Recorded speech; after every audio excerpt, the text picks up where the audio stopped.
추석 연휴가 시작된 어제 강원도 춘천에서 자녀 학대 사건 신고가 들어왔습니다. 아이가 휴대전화 게임을 한다는 이유로 방에 가두거나 손을 묶고 둔기로 겁을 주는 등의 학대를 한 건데요.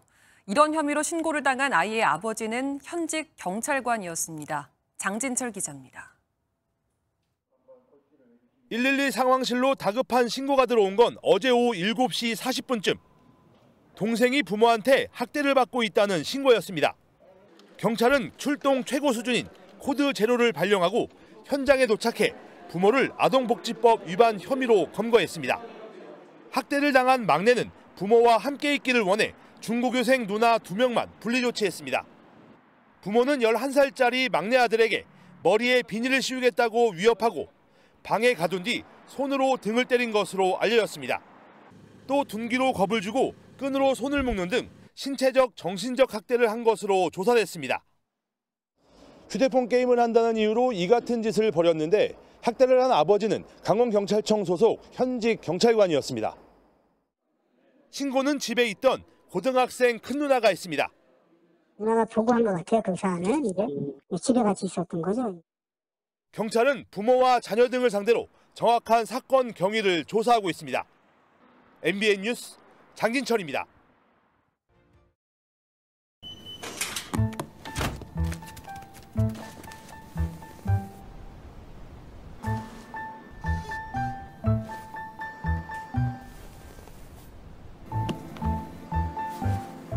숨바꼭질이 놀이가 아닌 아이들이 있습니다. 이 아이들에게 가장 무서운 공포는 부모의 폭력입니다.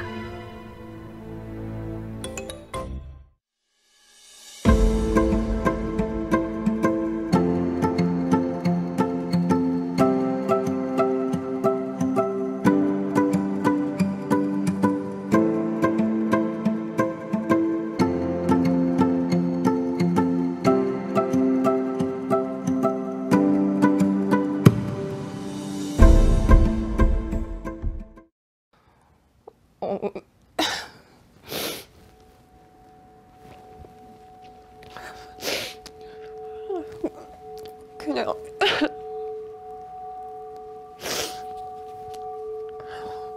잡힐 수 있는 데는 다 잡혀서 맞았고요. 내가 겪고 있는 게 뭔가 잘못된 거일 수 있겠구나라는 거는 어떤 계기로 알게 되셨어요? 언어적인 폭력, 그리고 육체적인 폭력, 이 두 가지가 나에게 가해졌을 때 잘못됐다는 건 알고 있었죠. 하지만 그때는 너무 약했고 어렸고 힘이 없었고 그랬기 때문에 발버둥 칠 수도 없었던 것 같아요. 그 시간은 어떻게 버티셨는지. 버텼다는 거는 끝을 경험을 해봤기 때문에 할 수 있는 이야기인 것 같고, 제가 그 삶 딱 중간에 살고 있을 때는 그냥 모두 세상이 다 그런 줄 알았어요.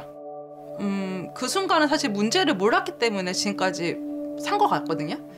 다른 집은 안 그래 이걸 알았으면 저는 오래 못 살았을 것 같아요. 다른 집들은 이렇지 않다는 걸 언제 아셨어요? 14살 때 무렵에 알게 됐죠. 그때까지도 말하면서도 저는 크게 이상한 거를 못 느꼈었죠. 그냥 아이 뭐 쟤네는 저 정도밖에 안 됐네, 나는 그냥 좀 더 세게 맞았는데, 이 정도까지였는데 그 한 친구의 말이 저를 확 각성을 시켜줬죠. 우리 엄마가 그러는데 너 바닥에 반찬 뿌려놓고 주워 먹게 한 거 그거 거짓말이래. 부모가 자식한테는 그럴 순 없는 거래. 그 말이 와닿았고 그때 눈을 뜨게 된 거. 네, 눈을 뜨게 됐어요. 세상. 어린 시절 겪은 아동 학대를 세상에 말하기까지 참으로 오랜 시간이 걸렸습니다. 여기 살아남은 아이들이 있습니다. 어른이 된 아동 학대 피해자들이죠. 짧게는 15년에서 길게는 27년까지 그 긴 시간 동안 아이들의 목소리는 왜 세상에 닿지 못했을까요?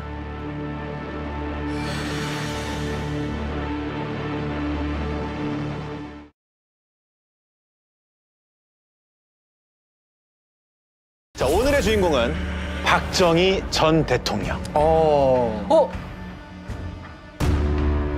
말고. 아, 깜짝이야. 예.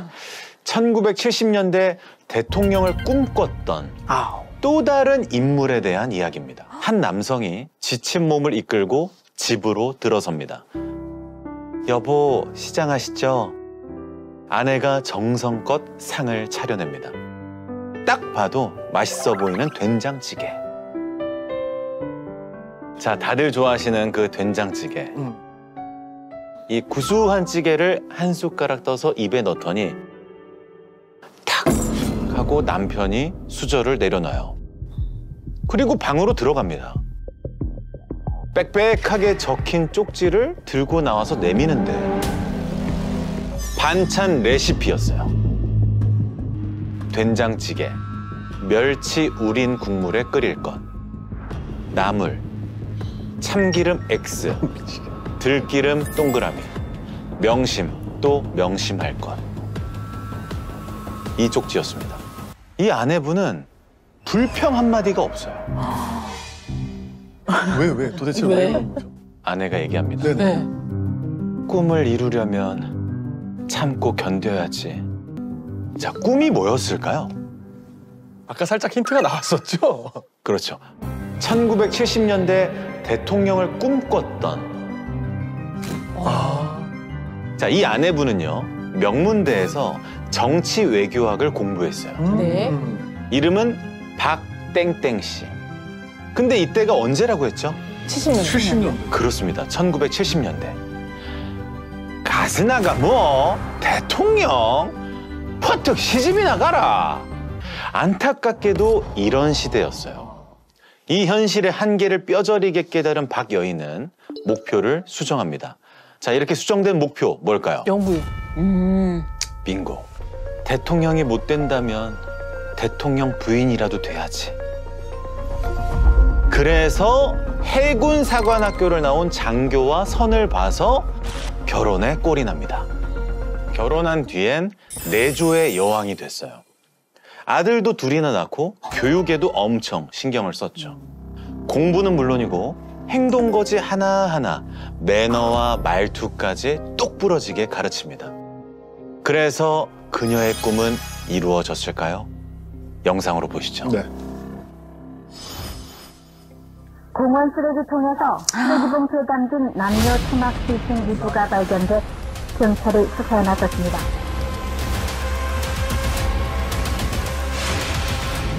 이게 몇 년도? 2000년도 기사구나. 자, 지문을 통해 알아낸 피해자는 바로 맞습니다. 우리가 앞에서 소개했던 장교 부부였어요. 자, 그때 사건을 수사했던 형사님의 얘기를 들어보겠습니다. 네. 벌써 24년 전의 일이네요. 끔찍했던 범죄라 안타깝고 해서 많이 이제 기억은 있죠. 이 피해자들의 주거지, 집을 가야 되지 않습니까? 문을 두들겼죠. 탁탁탁탁. 계세요? 계세요? 문이 그냥 쾅 하면서 열리는데 저도 살인자 그 아주 강력범들 평생을 그런 애들하고 씨름하면서 살아왔지만은 그 눈, 그 광기인 나는 눈은 제가 아주 처음 봤습니다. 아주 조그맣고 왜소하고 빽짝 거기다가 여름에 하얀 티를 입고 나왔는데 애가 그냥 초등학생 같더라고. 초등학생도 아주 말르는 초등학생. 자, 얼마 전에 제대한 이 집에 24살 된 둘째 아들이에요. 아직 복학을 안 해서 둘째 아들 혼자 집에 있었는데 집 안에서 이상하게도 냄새가 진동을 합니다. 자, 무슨 냄새? 시체 냄새? 락스 냄새. 이건 뭘 의미할까요? 범인이 피를 닦은 거지. 아, 피를 닦았다. 혈흔을. 경찰은 곧바로 감식반을 불렀어요. 루미놀 시약이라고 들어보셨죠? 예. 예. 혈흔이 있는 곳에 뿌리면 파란 형광빛을 내는 그 시약. 아, 혈흔 채취되고.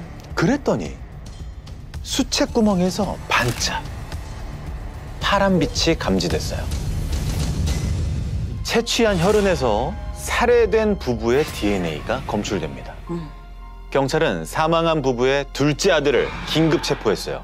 그런데 무슨 말씀이세요? 제가 왜 부모님을 죽입니까? 둘째 아들이 범행을 강력하게 부인하고 있던 그때 한 남자가 경찰서로 들어섰어요. 너 이게 어떻게 된 일이야? 조사실로 찾아온 남자는 사망한 부부의 첫째 아들이었습니다. 형을 보고 한참 동안 아무 말이 없던 둘째가 잠시 후 입을 여는데요. 제가 그랬습니다. 어머니 아버지를 제가 죽였어요.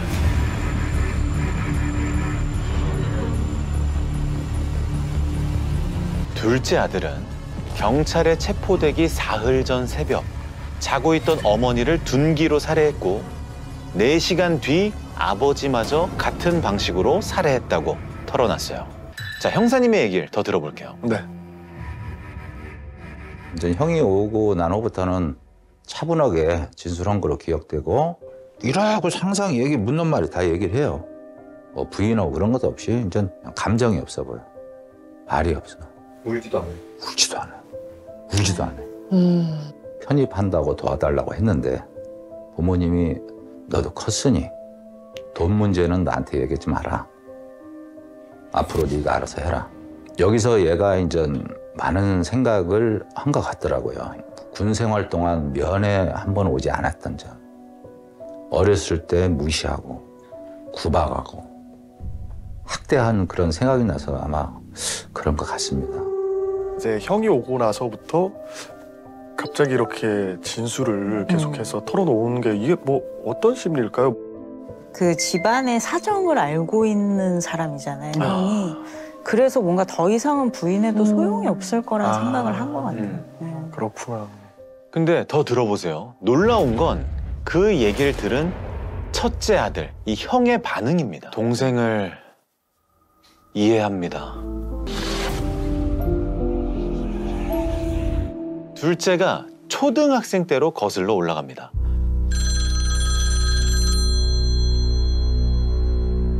엄마 집에 계시니? 지금 안 계시는데요? 엄마 들어오시면은 이씨 아줌마한테 전화 왔다고 좀 전해줘. 네. 자, 얼마 뒤 집으로 돌아온 어머니가 둘째가 건넨 메모를 보고 묻습니다.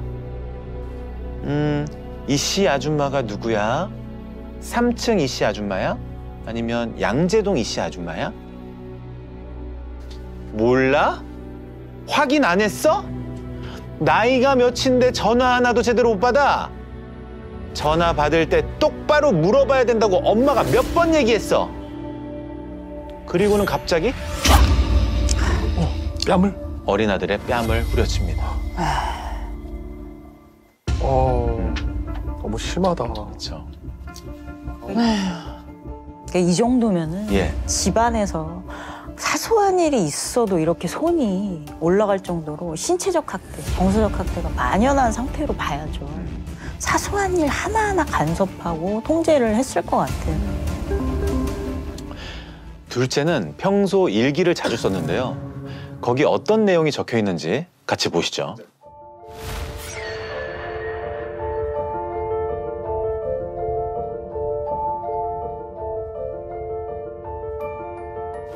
다리에 피멍이 들도록 맞은 것.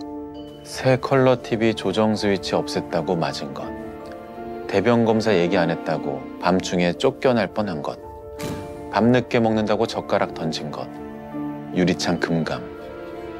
이게 국민 4학년 때. 만화 그린다고 머리 잡아 뜯긴 것. 역시나 국민학교 4학년. 책가방에 동화책 있다고 형과 비교해 혼난 일. 키가 작아서 사회생활 힘들 것이라는 모욕. 전화 메신저 역할 미비에 따른 즉흥 구타. 밥을 먹을 때 구박을 엄청 해가지고 애가 그냥 막 입에다 넣어버린다고 하더라고요. 강제로 넣어가지고 어린 놈이 가서 화장실에 가서 그냥 토하고 밥 먹으면서 그냥 머리를 뭐 꿀밤을 준다거나 야단을 치면서 왜 그렇게밖에 못하냐고 그런 식으로 어린 놈을 아마 그랬다고 그런 것 같아요. 그러니까 이런저런 뭐 이렇게 훈육하는 일들이 많잖아요, 교수님. 그렇죠. 자녀를 훈육하는 건 당연히 필요하죠. 그런데 저 리스트를 보면 엄마가 원하는 굉장히 높은 기준이 있고 그 기준의 아이를 통제하기 위한, 기준에 맞추기 위한 목록인 거죠. 그 강요하는 기준을 보면 동화책이라든지 만화를 그리는 거 이런 거는 쓸데없는 시간 낭비라고 생각하고 사회생활 잘하는 걸 굉장히 강요하는데 사실은 명문대학까지 나온 어머니가 사실 결혼하면서 사회생활은 전혀 못했어요. 그러니까 자기가 못해본 거를 아들을 통해서, 자식을 통해서 이루려고 했을 가능성 이런 걸 보여주죠. 자, 엄마가 원하는 완벽한 아들의 조건은 첫째는 무조건 공부. 공부는 잘 하고 봐야 돼. 자, 아들들이 공부할 때면 엄마도 거실에서 같이 밤을 새웠다고 하는데요. 새벽 늦게까지 공부를 하다 깜빡 잠이라도 들면 벼락이 떨어졌대요. 너 같은 놈은 공부할 필요도 없어. 청소나 해. 그래서 둘째가 공부를 못했냐? 서울의 명문 K대에 합격했습니다. 조금만 더 열심히 했으면 서울대에 갔을 텐데 이렇게 부모가 뒷바라지하는데 그걸 못해?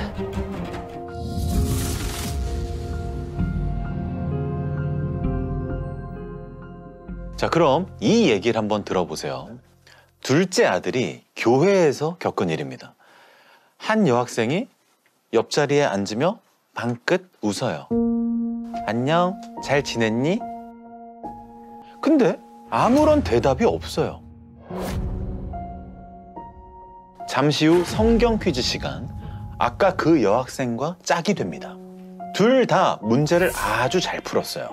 그래서 1등을 하고 여학생이 먼저 말해요. 너 진짜 잘한다. 네 덕분에 우리가 이겼어. 고마워. 근데 사실 문제는 여학생이 더 많이 풀었거든요. 근데 먼저 인사까지 하니까 얼마나 또 고마워요. 그죠? 그렇죠. 근데 이 둘째 아들은 아무 말도 안 합니다. 인사도 안 하고 휙 집으로 가버려요. 그리고 얼마 뒤 일기를 쓰죠. 교회를 그만 다녀야 할까? 사실 그 여학생을 혼자 좋아하고 있었대요. 짝사랑. 근데 왜? 일기엔 이렇게 쓰여 있습니다. 나는 교회를 떠나야 한다. 말을 잘 못하고 유머 감각이 없기 때문이다. 나의 불룩한 대화 엉덩이도 싫다.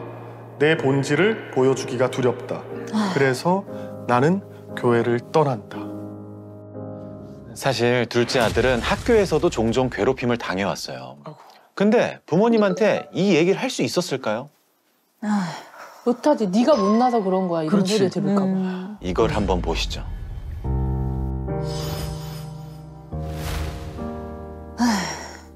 밤이면 하나도 안 무서웠지만 어머니는 그렇지 않았다. 내가 학교 생활을 엉망으로 한다는 사실을 아시면 나는 아마 죽도록 얻어맞고 집에서 쫓겨날 것이란 생각이 들었다. 내 인생 중 가장 아찔했던 순간 중에 하나이다. 세상이 많이 힘들잖아요. 세상 사는 게. 네. 애들도 학교에 사회생활 얼마나 무서운데 그거 다 정글이에요. 그럼요. 싫은 애들이 있어도 하루 종일 같이 지내야 되고 되게 피곤한 곳인데 집만큼은 안식처가 좀 안식처가 돼야 되는데 집이 더 끔찍한 곳이 되면 진짜 갈 데가 없는 것 같아요, 애들은. 근데 지금 아들이 둘이 있잖아요. 첫째 아들이 있고 예. 지금 이 둘째 아들이 있는데 그럼 첫째 아들은 어땠어요? 좀 괜찮았나요? 같은 부모 밑에서 자랐는데. 아, 그 형은 성격이 좀 달랐대요. 아닌 건 아니다. 싫은 건 싫다. 부모님께 대들기도 하고 취업을 하고 나서는 아예 방을 얻어서 나가 살기로 합니다. 그 떨어져 살아야 맞아요. 돼. 둘째가 형의 이사를 돕고 집에 돌아왔을 때예요. 형 이사는 잘했니? 네. 그게 다야? 엄마 묻는데 그렇게 성의 없이 퉁퉁 댈 거야? 아니 어른이 물으면 어떻게 대답하라고 엄마가 얘기했니? 그렇게 궁금하다면 엄마가 직접 가보시든가요. 너 그게 어디서 배워먹은 말버릇이야? 어릴 때도 저만 더 많이 때리셨잖아요. 저는 밥도 제때 안 챙겨주면서. 둘째 아들은 어머니에게 그동안 쌓였던 걸 살면서 처음으로 다 쏟아냈어요. 난 기억이 안 난다. 아니 그럼 그때 얘기하지. 왜 이제 와서 이러니? 아무리 서운한 게 있어도 그렇지. 자식이 부모한테 이래도 돼? 자, 그렇게 모자는 4시간을 다툽니다.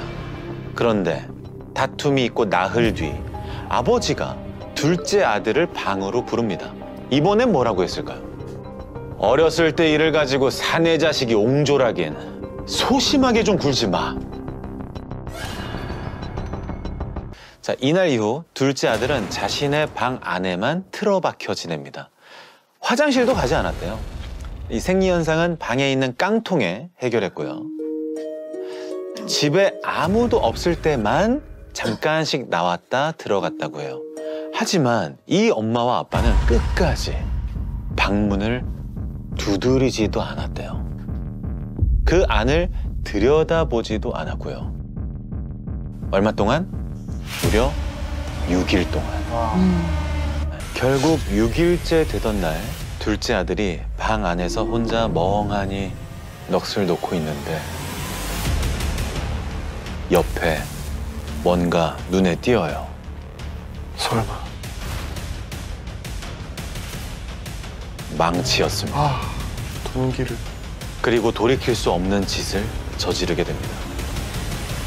이 사건을 담당했던 형사님은 24년이 지난 지금도 그날의 기억이 또렷하다고 합니다.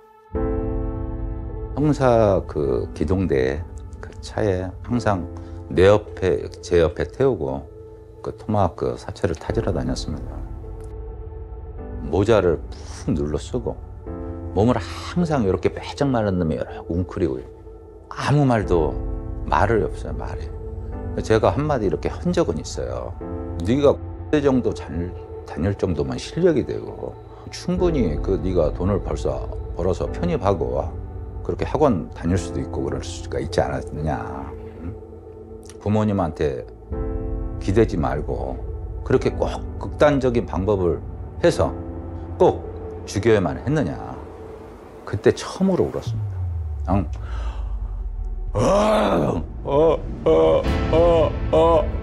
하면서 막 진짜 처음으로 그냥 우는 게 아니라 막 계속 통곡을 하는 거예요. 계속. 자, 나중엔 이렇게 말하며 울부짖었다고 합니다. 그날 어머니가 조금만 저에게 따뜻하게 대해줬어도 제가 이런 짓은 안 했을 겁니다. 결국 둘째는 1심에서 사형을 받았지만 2심에선 이례적으로 감형이 돼 무기징역을 선고받았습니다.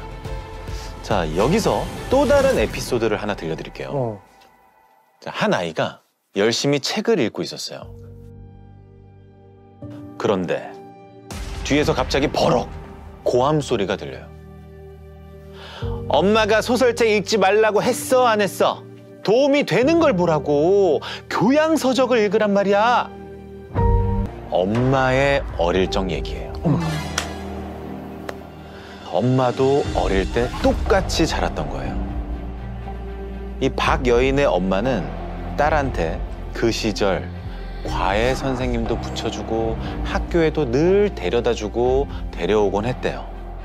그래서 결국 공부도 잘하고 교양도 있고 품위도 있는 최고의 신부감으로 딸을 키웠던 거죠. 짐작은 가네요. 그래서 자식들한테도 보지식하고 융통성이 없게 자기 방식 그대로 따르기를 요구한 것 같아요. 근데 자식이 내가 아니잖아요. 그렇죠. 그러니까 자식을 독립된 인격체로 봐야 되는데 그러지 못하고 실현되지 못한 자기 욕망에 대한 정도로 본 게 아닌가.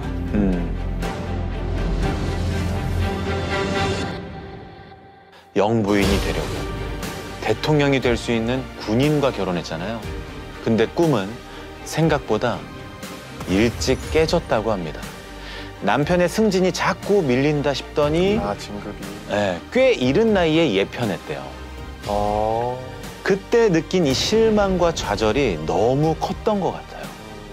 그 아버지가 어떤 성격이었냐면 아버지도 굉장히 통제적이어서 서로 이제 나중에 각방 쓰고 밥 먹다가 이제 뭐가 마음에 안 들면 그 방으로 들어가 버린 다음에 몇 달 동안이나 혼자만 밥을 먹은 적도 있대요. 엄마가 남편에 대해 쓴 일기 내용이 있습니다. 저 자는 양의 탈을 쓴 일이이며 사탄과 친한 자이다. 주기도문 중 저를 유혹에 빠지지 않게 하시고라는 말의 대상이다. 파괴와 멸망으로 이끄는 자, 원흉이다. 악의 업적이다. 자, 그러면서 두 아들에 대한 통제도 더 강해집니다. 그따위로 하려면 때려쳐. 내가 누구 때문에 이런 집에서 참고 사는 건데. 이혼도 못하게 만드는 인생의 족쇄 같은 놈. 부모는 정말 둘째 아들을 족쇄라고만 생각했을까요? 자, 부모님의 유품을 정리하던 첫째 아들이 뒤늦게 이런 걸 발견했다고 합니다.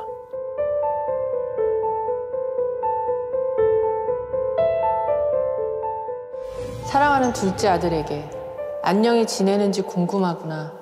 내게 편지 쓰겠다고 다짐하고는 펜을 들었다. 네가 군입대한 지 만 1년이 다가오는구나. 형은 바쁘게 직장 생활하고 있다. 바쁜 만큼 결실도 있어야 될 텐데 나는 요즘 너를 향하여 새로운 기도를 하고 있다. 너 자신이 하나님의 귀한 선택의 결실이기를 기도한다. 건강히 몸조심하여라. 오늘 이만 줄인다. 안녕히. 아마 이제 자식이 군생활하고 있을 당시에 보내려고 쓰셨던 것 같은데 전해지지 못했네요. 자, 그리고 아버지 역시 둘째가 부모와 처음으로 싸웠던 그날 편지를 남겼다고 합니다. 이번엔 찬원 씨께서 너에게 관심을 안 둔 게 아니라 어머니가 너무 윽박지르고 간섭하는 것 같아서 나는 되도록 가만히 있었고 또한 별 탈 없이 잘하고 있는 줄 착각하고 그냥 있었던 것이다. 아버지는 가족이 먹고 살 수 있도록 평화롭게 자식이 학교 다니고 자립할 수 있도록 뒷바라지하는 것만으로도 최대의 관심을 뒀다. 그리고 이 뒤에는 내용을 더 쓰려다 만 흔적만 있었어요. 아, 그래요? 네, 끝을 맺지 못한 거죠. 뭐 어떤 부모든 자식에 대한 애정이 없겠습니까? 그럼요. 근데 그 애정을 표현하는 방법이 좀 잘못된 것 같아요. 저는 둘째 아들의 시선으로 저 편지들을 보면 사실 또 나를 통제하는구나라고 느껴졌을 것 같거든요. 그러니까 아버지의 편지 같은 경우에는 그러니까 어머니 탓을 하면서 본인 행동에 대한 정당화를 하고 있는 걸로 보이고 어머니 편지에서는 저는 결실이란 단어가 굉장히 좀 많이 나오더라고요. 그게 좀 걸리는데 그러니까 결실이란 말 자체가 저렇게 통제를 중요하게 생각하는 사람들은 성과에 집착해요. 그래서 형이 바쁜 만큼 결실이 있어야 될 텐데 그러니까 이거는 형이 바쁜 걸로는 충분하지 않고 성과에 집착하는 성향을 좀 잘 보여주고 그러니까 사람의 가치 기준을 뭔가를 이뤘냐 이루지 못했냐 이걸로만 보는 게 또 완벽주의의 특성이거든요. 그 둘째 아들 입장에서는 또 나한테 뭔가 높은 기준을 두고 바라는 게 있구나 이렇게 부담으로 작용했을 수도 있을 것 같아요. 그럼 지금부터 만약 내가 가정폭력을 당했다면 또는 내 친구가 가정폭력의 피해자라는 사실을 알게 되었다면 어떻게 대처해야 하는지 살펴볼게요. 만약 여러분들의 친구 중 계절에 맞지 않는 옷 혹은 깨끗하지 않은 옷을 입고 다니거나 나이에 맞지 않는 성적 행동을 보이거나 뚜렷한 이유 없이 지각하거나 결석이 잦고 심지어 가출을 하는 친구가 있다면 반드시 가정폭력을 의심해봐야 합니다. 가정폭력은 여러분 스스로 해결할 수 없기 때문에 반드시 주변 어른들에게 사실을 알리고 도움을 받아야 합니다. 그리고 맞아서 난 상처나 멍, 메시지 내용을 캡처해서 증거 자료로 확보해야 합니다. 가정폭력이 점차 더 심해져 견디기 힘들 경우에는 일단 그 자리에서 벗어나야 합니다. 그리고 가장 중요한 것은 신고인데요. 내가 가정폭력을 당하거나 혹은 내 친구가 가정폭력을 당하고 있다고 의심이 든다면 누구든 아동보호 전문기관이나 수사기관에 신고할 수 있습니다. 신고는 112에 신고를 하거나 보건복지상담센터인 129로 신고를 하시면 됩니다. 신고를 할 때는 피해 아동의 이름과 나이, 성별, 전화번호, 현재 거주지나 다니는 학교 등 가능한 많은 정보를 줄수록 더 빠르게 도움을 얻을 수 있습니다. 특히 가정폭력이 발생한 날짜와 장소를 함께 알려야 합니다.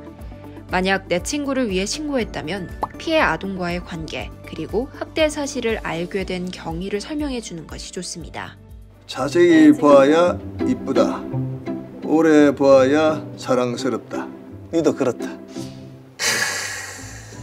이 시는 언제나 보도 좋네. 좋아. 어서 오세요. 시우입니다.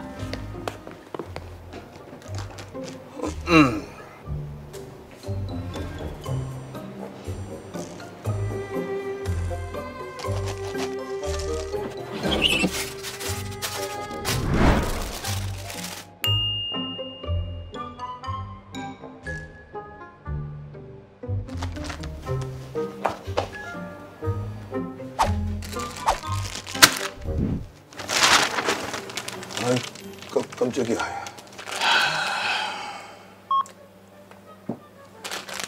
천하입니다.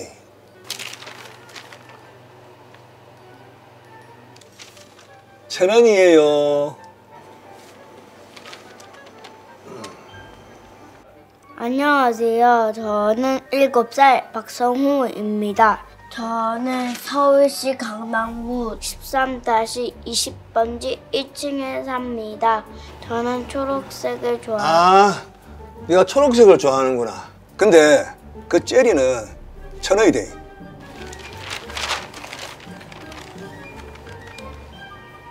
저는 젤리는 천원이라 할까?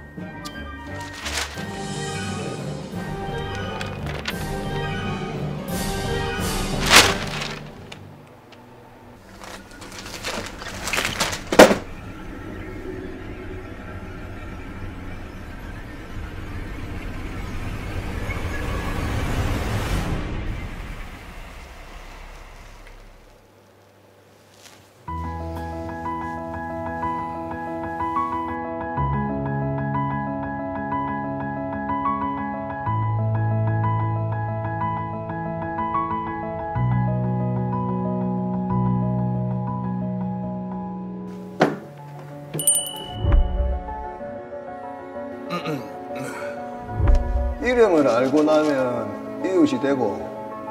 안녕하세요. 저는 7살 박성우입니다. 색깔을 알고 나면 친구가 되고. 저는 초록색을 좋아합니다.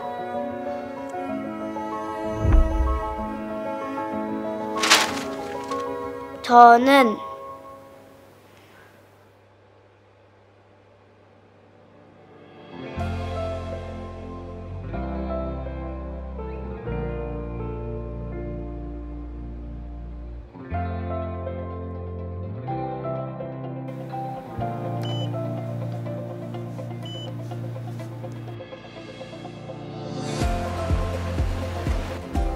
네, 안녕하십니까. 괜찮아요. 아저씨가 도와줄게요. 이름이 뭐예요? 박성우입니다. 아저씨랑 같이 갈래요?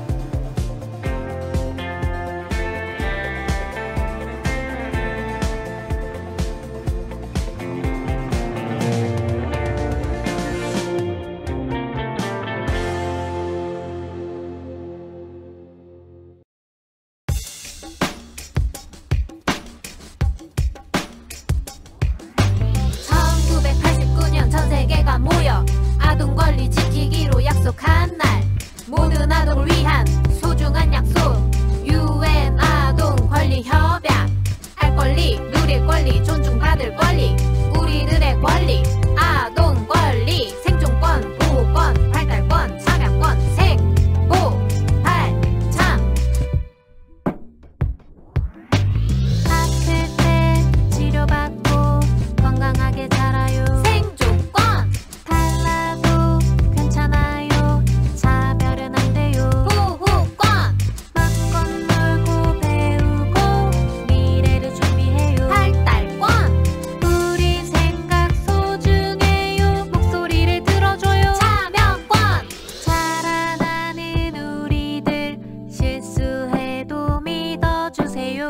같이 존중해요 아동 권리.